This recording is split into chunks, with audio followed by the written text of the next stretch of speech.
Well, we've laid the groundwork in part one. There was a rash of UFO sightings and interest in the declining Soviet Union in the late 1980s. Today, we get into two of the weirdest encounters, both occurring in 1989. It's part two of Soviet UFOs on MKUSUAL. Jacques Vallée, famous UFO researcher, had the interdimensional hypothesis, and he believed that, we keep coming back to this, UFOs could be psychically driven or attracted to human consciousness. So I know you have your own theories. We'll get into a lot of theories here, but like, you could make a case that like late Soviet Union was kind of a beacon for a number of reasons. One, high strangeness magnetism.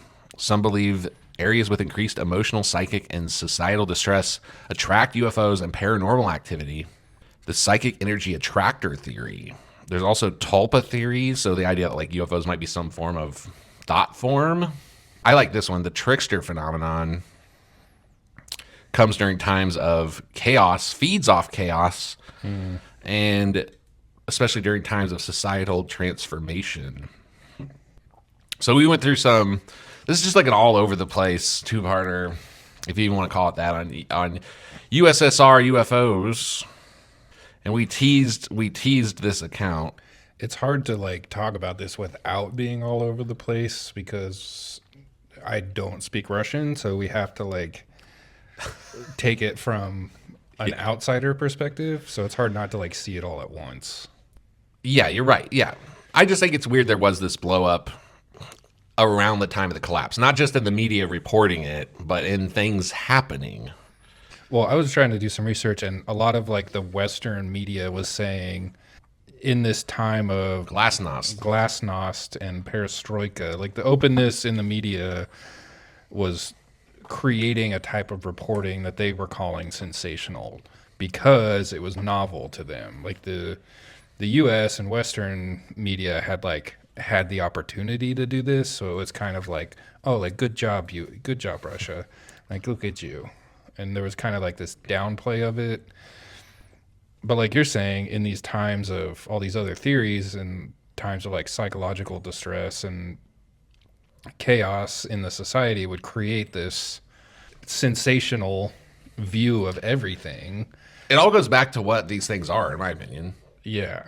And like a lot of the stuff I saw was like, the Russians were realizing that the dream of communism was dead and that they had been lied to, so they needed something to believe in. They needed something to, like, they say dream about a lot. So I don't know. I don't know. It was hard for me to like focus on this without thinking about that at the same time. I personally believe whatever the UFOs are, there's some kind of trickster psychic element. So I like to believe that this flap or all these reports, and we're going to get into Voronezh, I like to believe that these are because of the turmoil. The nature of them. The nature of, you have this giant nuclear power. Right. Hey, maybe they're time travelers and they were just like wanted to see what was going on in the collapse of this giant empire. So you want to get into Voronezh? Yeah, I had never heard of this one, so I was like kind of captivated. Listen, I want to say one more thing about like, because I looked up, a lot of the Western media was saying like, because there was imagination or fantasy like projected onto the situation because of like sci-fi. Sci-fi was popular in Russia. And I looked up like how popular was it, and it said very because it was a way to have philosophical and political conversations, like discussions, without criticizing the actual that makes sense. The government. It was like this way to, so it was in the like the collective mind of the Soviet people, but I didn't like what actually happened is still very strange. So the Voronezh incident stands as one of the most astonishing and well-documented extraterrestrial encounters in modern history. Occurring on September 27th, 1989, in the city of Voronezh, Russia, this case involves an alleged UFO landing, the appearance of humanoid beings, and the use of advanced alien technology in full view of multiple witnesses, including children and adults. The account It's based on official reports, witness testimonies, media coverage, and it presents one of the most amazing and compelling details of an incident as reported by firsthand observers and investigators. It's one of several UFO Soviet cases in the late 1980s, a period marked by increased transparency, as we got into in the last episode. There's a couple atypical things about the beings they reported. Yeah. They were like unique. But also like not. But okay. I'm gonna go down one more rabbit hole here. Okay. I've been watching a lot of Nathaniel Gillis, who talks a lot about the phenomenon, and he got his start in demonology. Okay. He does not believe, as far as I can tell, that the ETs or whatever you want to call them, NHI, are demons. He does think that these things wear many masks, and that's also a valet idea. Okay. And that they can even create archetypes at will to give us, I guess you would call it like a format or like rules to play by when we deal with them. Okay. But really, they don't have any rules. So he looks into, and we're gonna do stuff on this. Eventually I'd love him on the show. But he points out the similarities between Sumerian stuff, Dybbuk's, witchcraft practitioners, other occult practitioners, and like UFO stuff, and how it all appears to be one thing. Like it might act like a demon for someone doing witchcraft, but then it will like act like an alien, but it all has the same modus operandi. So with the collapse of the Soviet Union, they might be trying to give these people a new paradigm. I see. And one thing about this, that when I was reading about Voronezh, is that I think it's way more similar to like 1950s and 60s American encounters. Okay, yeah. When they were trying to like build the myth for us. Yeah. So a society is opening up, it's losing its old gods in a way, as we kind of were post-war 50s. So now it needs a new mask, and it needs to give you a new mythology to think of things through. So according to reports, at approximately 6:30 p.m., a large glowing object appeared in the sky over a park in Voronezh. Witnesses included a group of children playing soccer, and they described it as a massive red or pink ball with a bluish aura, approximately 10 to 15 meters, that's 30 to 50 feet in diameter. The object hovered in place for a brief period before slowly descending into a nearby open area. Eyewitness Vasily Grigorev, an 11-year-old boy at the time, later recounted, "We saw a bright pink light in the sky, and suddenly a giant spacecraft appeared. It was unlike anything we had ever seen before. As the craft landed, a hatch opened, and an enormous three-eyed humanoid figure emerged. That being was estimated to be around 10 feet tall, 9 or 10 feet tall, wearing a silvery metallic suit and bronze boots." They called it overalls in the Which isn't quite uncommon. It's also, that to me is like a strange piece of clothing to be like, you're just like anyway. Witnesses reported its head was unusually large, and its eyes, two normal sized with a third larger one positioned on its forehead, glowed brightly. The being had a small slit-like mouth that barely moved, and when it communicated, though, it was unclear whether it spoke verbally or telepathically. This is like the art imitates life, life imitates art thing. Yes, which it does. Through the lens of like this, the beings giving us their mask type. Because once we see that, then those beings would know that they would give us that expectation the next time. I don't know. Coveralls, jumpsuits, metallic overalls are common in UFO encounters. Yeah. Yeah, that's kind of the idea, is that it creates an archetype like alien. Yeah. Okay.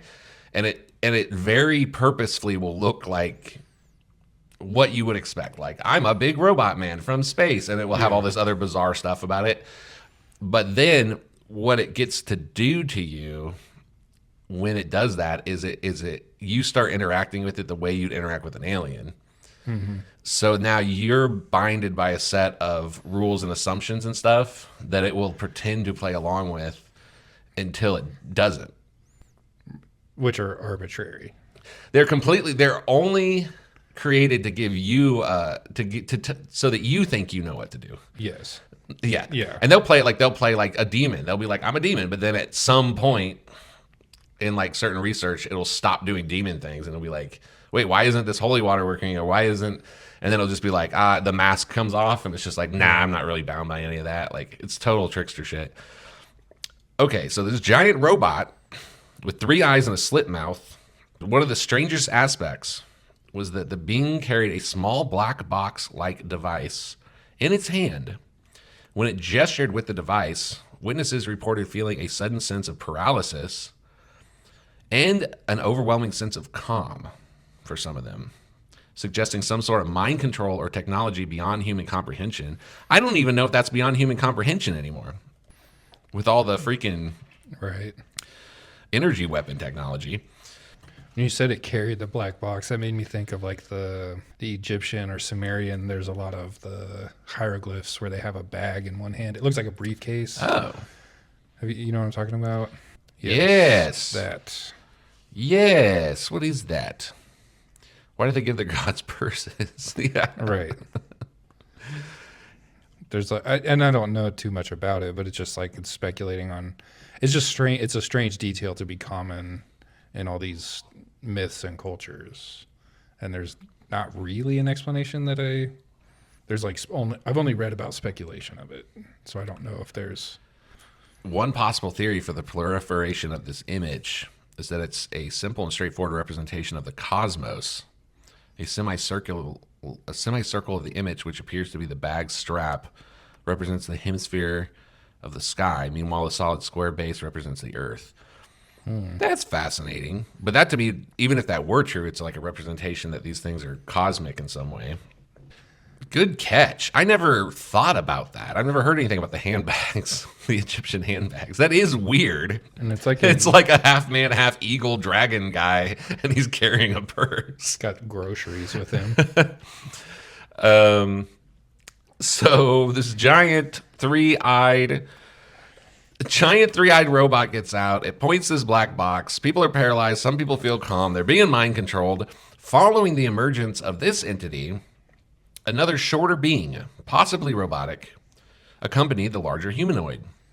Some accounts mention this as being a spherical object with appendages, which moved in an intelligent and controlled manner. Others described it as a smaller humanoid, about 1.2 meters or 4 feet tall, with a smooth, featureless face, long claw-like fingers. Okay. There's a lot going on there because he's like a Star Wars robot. Like bleep, bloop, bloop, bloop, bleep, bloop.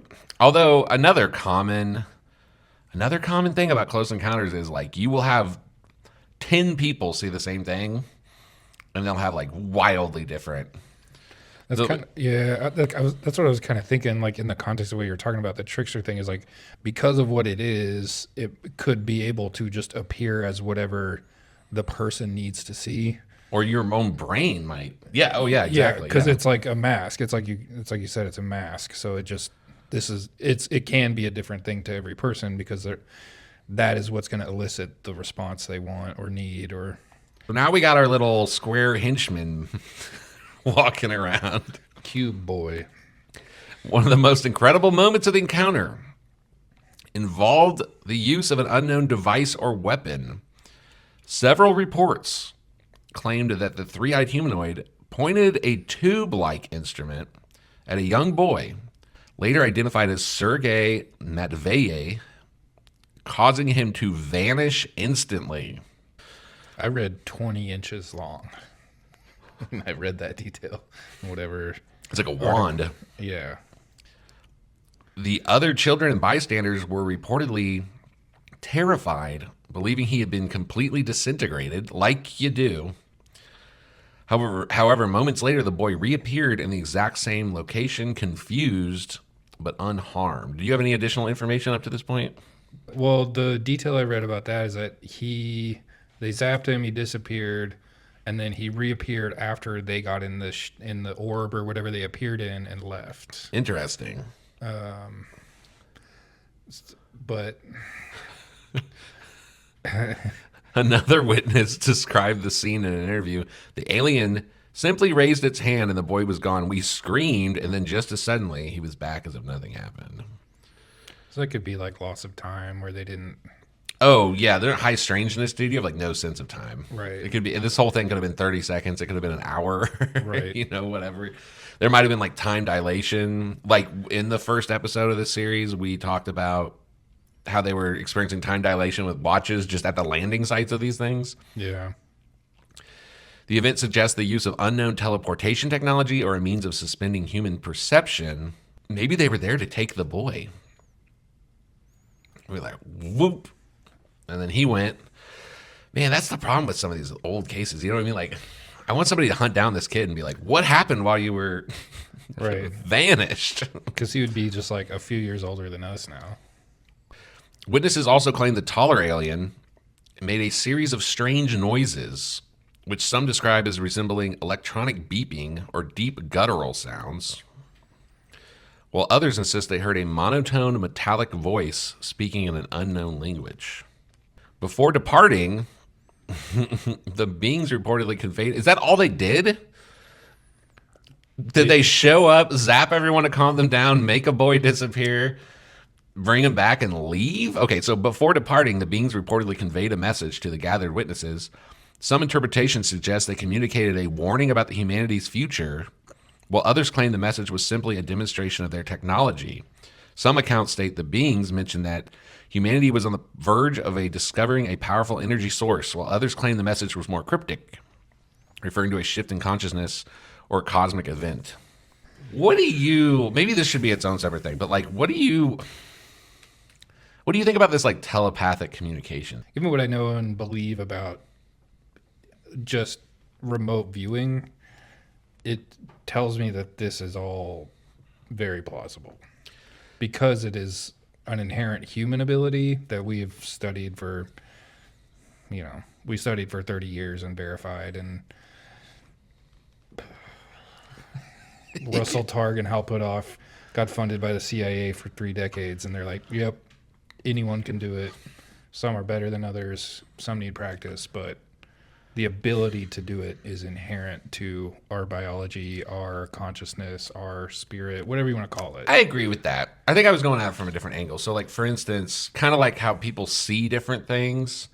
It sounds like they all heard or like got a different telepathic message. You know what I mean? If we were to put a bunch of paint samples on the table, we could both pick, and a third party would hold one up and say, choose this color blue, and then put it down in a dozen other paint samples. We could both pick that blue, but that does not mean that we are seeing the same blue. Does that make sense? Yes. So like our perceptions of the same thing are almost never identical. But and also, this is not human. Maybe I'm misunderstanding what your angle is. I'll go right at it. So this is not human. It's never when an alien talks to people telepathically. Let's assume we have telepathic abilities. I'm with you. I agree. But it's not human to human communication. Oh, it's human to something else. It's something else to you.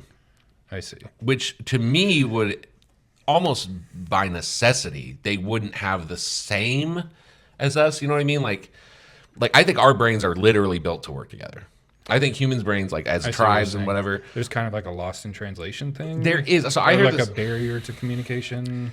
Well, I heard this great Lex Friedman interview once, and this guy was talking about CIA plant, by the way. Yeah, probably. I don't watch him that often, but he had somebody on who I was particularly interested in, and he was describing how he was saying, let's say humanity wanted to make contact with ants. Okay. And it's not just about intelligence. It's not we smart, we big, ant small, ant stupid.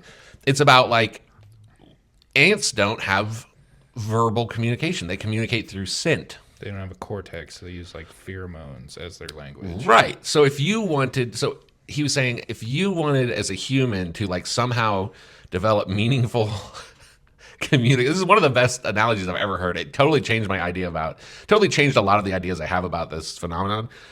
And I don't even know where I'm at anymore because there's so many freaking good theories, but it totally changed everything because he was saying exactly like, One way is you could just stick your finger in there and start smacking. You know what I mean? Like, but that's not meaningful communication. You'd probably have to use pheromones.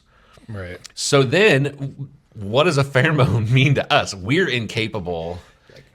You emit the stench. Yeah. To them, there's this like microscopic level stench that means like queen in danger, right? Yeah. But if you bottle that food over here. Yeah, food. So let's take the food over here pheromone. And I just bottle like a gallon of it and I just throw it on you. You're not going to run around going food over here, because that's just like a completely alien way of existing and communication for you. So I happen to believe that whatever these things are, they operate on a different level from us, not necessarily a higher level or a better level, but it's more when they communicate with us telepathically, they are tapping into something they know about us. Mm-hmm. They know that we're inherently telepathic, but they don't speak our language. Mm-hmm. So that's why it's always big things like their frame of reference is unfathomable to us, and probably ours might be to theirs. Yeah, exactly. Yeah. So they do know we would understand what making someone disappear and reappear means. Though. You would hope. But we do that to animals. I mean, I'm so up in the air on abduction phenomenon, dude. Like, imagine like a fish, like you pull it out of the ocean and tag it and throw it back. Like, yeah, that like in reality, if they really are some kind of like massively superior life form, it's kind of hard to be mad at them for that. But I don't believe that. I don't believe they're massively superior. I think they're just different. So I guess what I'm trying to say is like the Polish. Yes. Sorry. No, that's exactly what I meant. I'm glad someone had the balls to say it.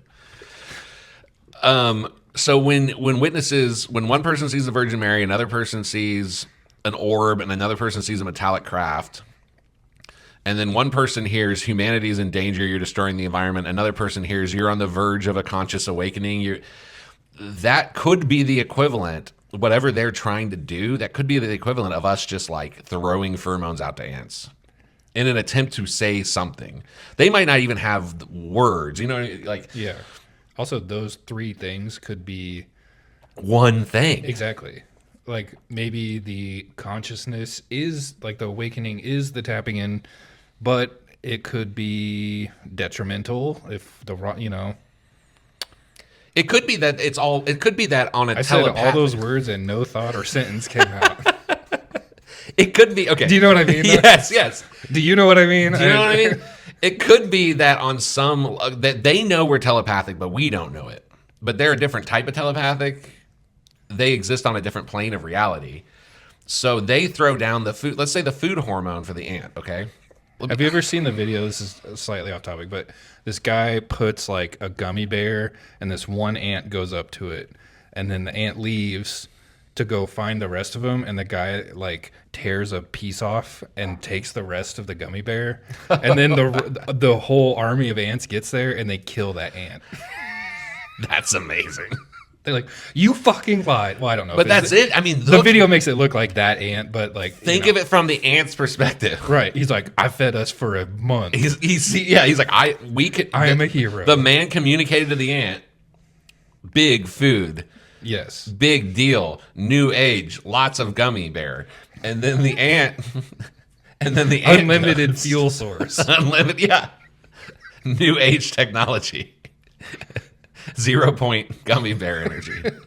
So the ant goes back to his friends. He uses his ant language, which we're incapable of, comes up, and now we play a little trick on him. Mm-hmm. And then we watch him get murdered. So, like, now we could repeat that experiment. Mm-hmm. And so now we've developed a way to murder ants, to have ants murder each other. And then if ants could communicate about bigger issues, they would have stories where it's like every once in a while, some crack job. And then they might be like, hey, maybe they're not lying. Maybe there really is gummy bears sometimes. So that's what I was saying about this. We don't even understand our own psychic powers. So like then you have an alien thing trying to communicate with us through those. Right. So these big block ideas. Or maybe it's subjective, So I don't know. I think we're saying the same thing. A pink orb came out of the sky. A three-eyed robot man wearing overalls evaporated someone. I think they're there to take that boy. Maybe It ain't right to do that to a boy. He's just a boy. He's just a boy. He's just a boy. Don't disintegrate him. Dude, fucking Sling Blade is the voice of reason. And they're like, Yep, your robot man's broken. He ain't got no crystals. ain't got no gas. Yeah. He ain't got no gas in him. But it could also be like why you can't. This is another example of why you can't necessarily trust anything they say. Because just because big Godman from the sky comes down and says, you're on the verge. They've been telling people we're on the verge of like ecological collapse or we're on the verge of like a third eye opening for like decades. There were people who just straight up in the 50s were told like the world won't exist by 1975. And there were people in the 70s who were just straight up told the world will not exist by 2000. So like it might be intentional deception or it might be the human ant problem. It might be like they're trying to say warning, warning, but when it goes through our things, we're like end of world because they don't know how many like psychic pheromones to use or something. Yeah. Or it's just a big science experiment. They're just doing a big science experiment. They don't even know what they're doing. Well, one of the articles I read, a Times article, it was like a very short story about this event, and it was talking about another. Oh, we're getting into that next. Okay. We're doing it. We're just going to move into it. Well, let's just go there then. Okay. First, I want to tell that there was physical evidence. There was burn patches. There was high radiation levels. There was like depressions in the ground.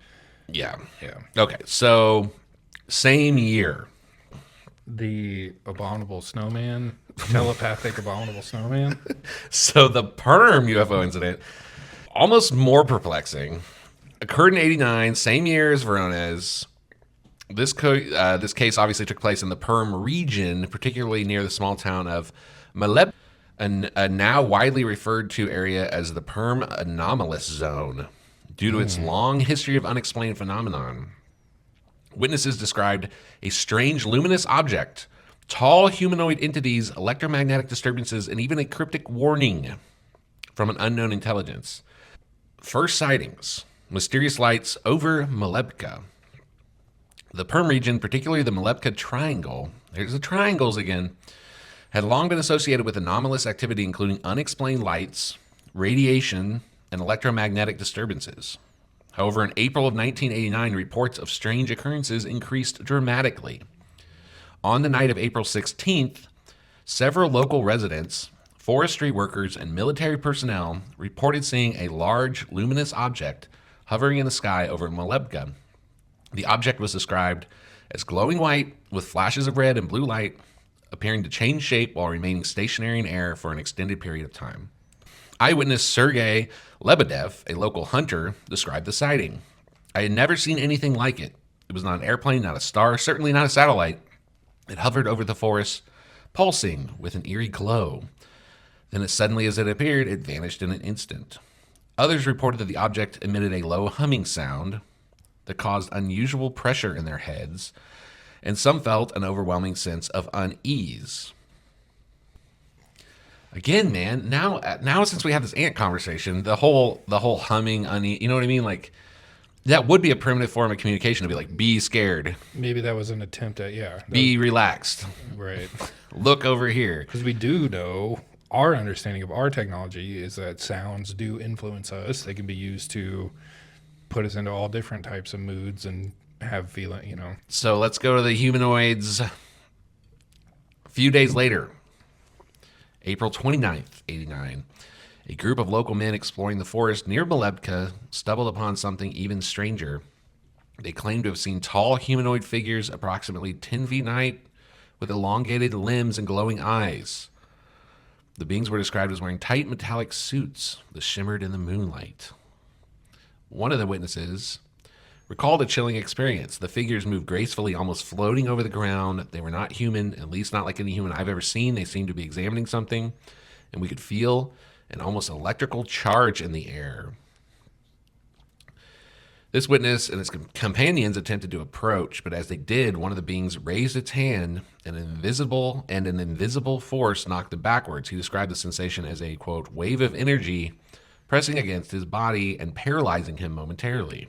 What was your research about the, did you say a milkmaid? Yeah, see, it was a weird, because I was looking up the Voronezh incident, and it just kind of jumps into this other, it was talking about the Russians reporting on this type of stuff, not necessarily the specific events. So this was saying, Time Magazine reported October 23rd, 1989, that the newspaper Socialist Industry from Russia reported an encounter between a milkmaid in the region of Perm and a cosmic creature that looked like a man, but he looked like a man. He looked like a man. He was taller than average with shorter legs. So he was like mostly torso and not a lot of legs. Children in a trench coat. Yeah. Last week, the Soviet newspaper, I'm not going to pronounce it, declared that not only had an abominable snowman been caught stealing apples in the Saratov region, but researchers had, quote, registered the influence of energies at a site in Perm, leading a geologist to conclude that they had discovered a landing field for flying saucers. The same story transcribed a telepathic discourse between Pavel Merkortov, who is a journalist from Riga, and an all-too-knowing extraterrestrial. "Where are you from?" asked the journalist. "The red star of the constellation of Libra is our home." "Could you shift me to your planet?" the journalist asks. "That will mean no return for you and danger for us." "What danger?" Wait, who said the journalist asked to go with them? Yes, the journalist asked, "Where are they from?" They said they're from the constellation of Libra. He asked, "Could you shift me to your planet?" And then they say that shift is interesting. Yeah, that's an interesting word. Probably just like a weird translation from Russian. "That will mean no return for you and danger for us," the extraterrestrials say. He asks, "What danger?" And they say, this is the weirdest thing I've heard in a long time: thought bacteria. Ooh. To the chagrin of Soviet scientists, the thought bacteria are everywhere. And then it's talking about the experimenting with how far they could go with reporting on this stuff in the media. That's what this article is about. But that whole discourse and the stuff about the abominable snowman and the registering the influence of energies in Perm, which we're talking about, was all stuff that was reported in Russia, in Russian newspapers. And then, like the quote you said earlier, the hope for the Soviet Union was waning. Stories of these things provided something a little less depressing to think about. In October '89, People magazine published Russian UFO photos from from his trip, along with claims that he met and spoke with an alien. After exiting the zone, that's the triangle, the intellectually average Merkatov suddenly found himself possessed with extensive knowledge of advanced physics, a topic he neither studied nor taken an interest in. He applied for and was accepted into the Russian space program. After that, he became a respected cosmonaut. So, wait, who is this guy?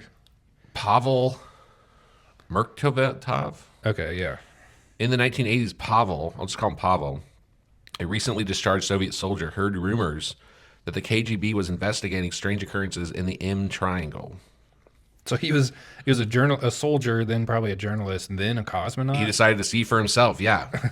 He went to see for himself. Here's a picture of the guy. I hate that this just calls him a journalist. Yeah. It's like, well, he obviously had some knowledge of like intelligence communities too.